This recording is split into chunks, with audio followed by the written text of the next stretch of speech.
Hi friends, welcome back to news Tamil online. August 15ஆம் தேதி வெள்ளிக்கிழமை அன்னைக்கு அமெரிக்க அதிபர் டொனால்ட் ட்ரம்ப் மற்றும் ரஷ்ய அதிபர் விளாடிமிர் புதின் ஆகியோர் உக்ரைன் போரை முடிவுக்கு கொண்டு வருவது பற்றி விவாதிக்க உள்ளாங்க. இந்த சந்திப்பு அலாஸ்காவில் நடைபெற இருக்கிறது. யுக்ரைனில் போர் நிறுத்தம் செய்ய ரஷ்யா ஒப்புக்கொள்ளாவிட்டால் மேலும் பல கடுமையான பொருளாதார தடைகளை சந்திக்க நேரிடும் அப்படின்னு சொல்லிட்டு அமெரிக்கா காலக்கெடு விதித்து இருக்காங்க. அந்த காலக்கெடு முடிய விழுந்த நேரத்துல ட்ரம்ப் இந்த சந்திப்பு குறித்து செய்தியை வெளியிட்டாரு. ட்ரம்பின் உத்தரவின் பேர்ல ரஷ்யா மற்றும் உக்ரைனுக்கு இடையில கோடை காலத்துல 3 சுற்று பேச்சுவார்த்தைகள் நடந்தும் எந்த ஒரு முடிவும் எட்டப்படல. ஒரு காலத்துல ரஷ்யாவின் ஒரு பகுதியாக இருந்த அலாஸ்காவில நடைபெறவிருக்கும் இந்த சந்திப்பு பற்றி இதுவரை வெளியான தகவல்களை தான் நாம இந்த வீடியோல பார்க்க போறோம்.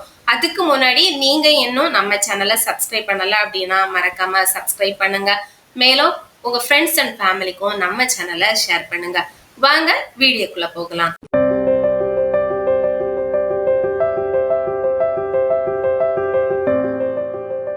அலாஸ்காவில் இந்த சந்திப்பு நடக்கிறதுக்கான காரணம் என்னன்னு பார்த்தோம் அப்படின்னா, ஃபர்ஸ்ட் ரீசன், இது வரலாற்று முக்கியத்துவம் நிறைந்த இடம். 1867 அமெரிக்கா ரஷ்யாவிடம் இருந்து அலாஸ்காவை வாங்கியது. பிறகு 1959 அலாஸ்கா அமெரிக்காவின் ஒரு மாகாணமாக ஆனது.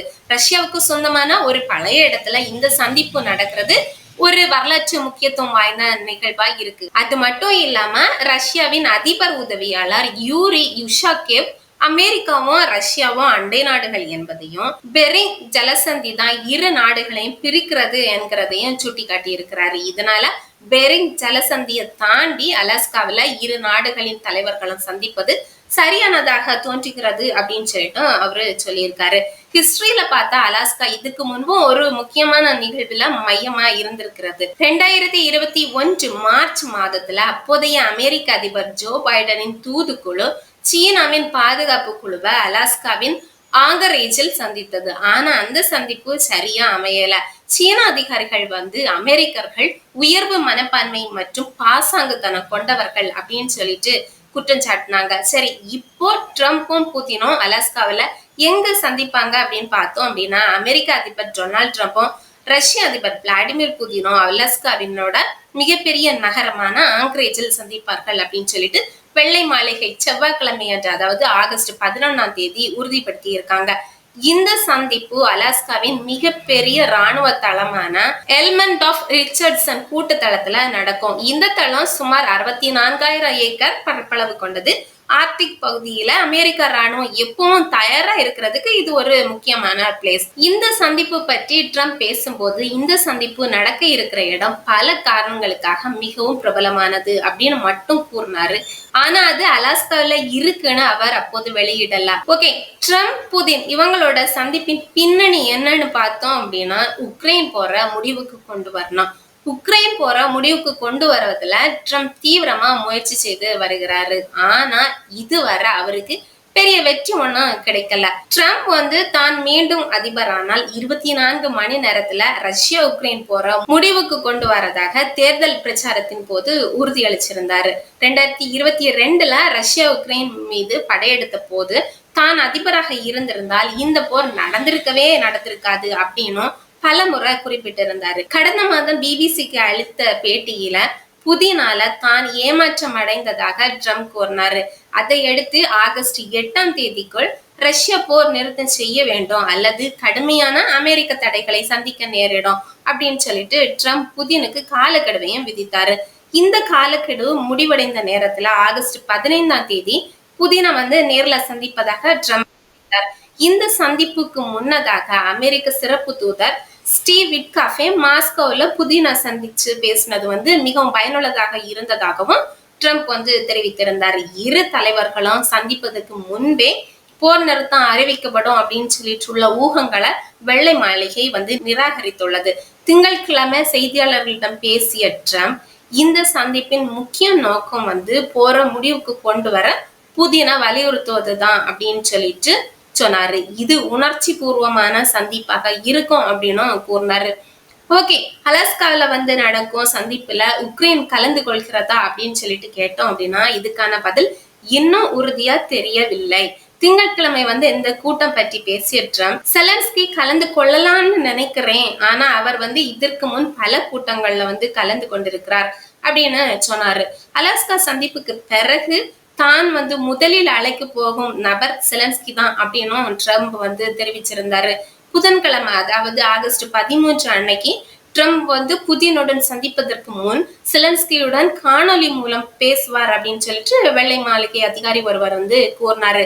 இந்த காணொலி சந்திப்புல பல ஐரோப்பிய தலைவர்களும் கலந்து கொள்வார்கள். முன்னதாக ட்ரம்ப், புதின் மற்றும் செலன்ஸ்கி என மூவரும் கலந்து கொள்ளும் முத்தரப்பு சந்திப்பை நடத்த ட்ரம்ப் தயாராக இருப்பதாக வெள்ளை மாளிகை வந்து தெரிவித்திருந்தது. ஆனா அந்த சந்திப்புல செலன்ஸ்கி இருக்க கூடாது அப்படின்னு சொல்லிட்டு புதின் வந்து கோரியிருந்தாரு. யுக்ரைனோட பங்கேற்பு இல்லாம செய்யப்படும் எந்த ஒப்பந்தமும் பயனற்ற முடிவுகளுக்கு சமம் அப்படின்னு சொல்லிட்டு செலன்ஸ்கி தெரிவித்துள்ளார். சோ ட்ரம்ப் புதின் சந்திப்புல இரு நாடுகளுக்கும் உள்ள எதிர்பார்ப்பு என்னன்னு பார்த்தோம் அப்படின்னா, ரஷ்யாவும் உக்ரைனும் போற முடிவுக்கு கொண்டு வர விரும்பினாலும் இரு நாடுகளும் வந்து வெவ்வேறு விஷயங்களா எதிர்பார்க்கின்றன.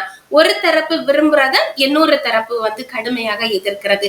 இதுதான் சந்திப்புல வந்து ஒரு பெரிய சிக்கலாக இருக்கக்கூடும். இதுல வந்து அமெரிக்காவின் எதிர்பார்ப்பு என்ன அப்படின்னா, திங்களன்று பேசிய ட்ரம்ப், ரஷ்யாவால ஆக்கிரமிக்கப்பட்ட சில பகுதிகளை உக்ரைனுக்கு வந்து திரும்ப பெற்றுத்தர முயற்சிப்பேன் அப்படின்னு சொல்லிட்டு கூறியிருந்தாரு. ஆனா சில பரிமாற்றங்களும் சில நில மாற்றங்களும் இருக்கலாம் அப்படின்னு சொல்லிட்டு அவரு குறிப்பிட்டிருந்தாரு. அதாவது சில நில பகுதிகளை விட்டு கொடுக்கும்படி யுக்ரைனை வந்து கேட்கலாம் என்ற கருத்தையும் அவர் வந்து சூசகமாக தெரிவித்திருந்தார். ஆனா இதுல வந்து யுக்ரைனோட நிலைப்பாடு என்ன அப்படின்னா, கிரைமியா உட்பட ரஷ்யா கைப்பற்றிய எந்த பகுதியையும் விட்டு கொடுக்க மாட்டோம் என்கிறதுல வந்து உக்ரைன் வந்து ரொம்ப உறுதியா உள்ளது.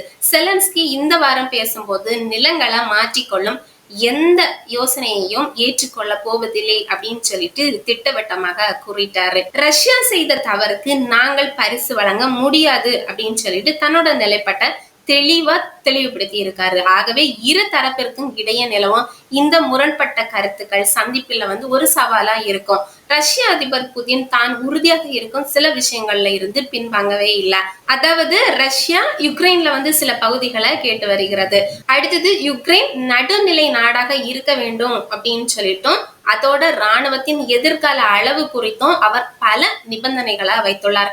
இப்படி சில விஷயங்கள்ல இருந்து அவர் பின்வாங்கவே இல்லை. ஆக்சுவலி யுக்ரைனை மேற்கத்திய நாடுகளின் நேட்டோ கூட்டமைப்பு தன்னோட படைகளை வந்து ரஷ்யாவின் எல்லைக்கு அருகில வந்து கொண்டு வர பயன்படுத்தி கொள்வதாகத்தான் புதின் வந்து நம்புறாரு. இதனாலதான் அவரு யுக்ரைன் மீது முழு அளவிலான படையெடுப்ப தொடங்கினாரு. ட்ரம்போட சமாதான முயற்சியில சிபிஎஸ் நியூஸ் வெளியிட்ட செய்திப்படி, ட்ரம்ப் நிர்வாகம் ஐரோப்பிய தலைவர்களிடம் ரஷ்யாவுக்கு சில பகுதிகளை கொடுக்கும் ஒரு போர் நிறுத்த ஒப்பந்தம் பற்றி பேசி வருகிறது. இந்த ஒப்பந்தம் ரஷ்யா கிரைமியா தீபகற்பத்தையும் கிழக்கு உக்ரைன்ல உள்ள டான்பாஸ் பகுதியையும் வந்து வைத்துக் கொள்ள அனுமதிக்கும் அப்படின்னு சொல்லிட்டு வட்டாரங்கள் வந்து தெரிவிக்கின்றன. ரஷ்யா வந்து 2014 கிரைமியாவை சட்டவிரோதமாக கைப்பற்றியது. மேலும் டான்பாஸ் பகுதியின் பெரும் பகுதியை ரஷ்ய படைகள் கட்டுப்படுத்துகின்றன. இந்த ஒப்பந்தத்தின்படி ரஷ்யா தற்போது தன்னோட கட்டுப்பாட்டுல வைத்திருக்கும் கெர்சன் மற்றும் ஷபோரிஷியாவை வந்து விட்டு கொடுக்க வேண்டியிருக்கலாம் அப்படின்னு சொல்றாங்க.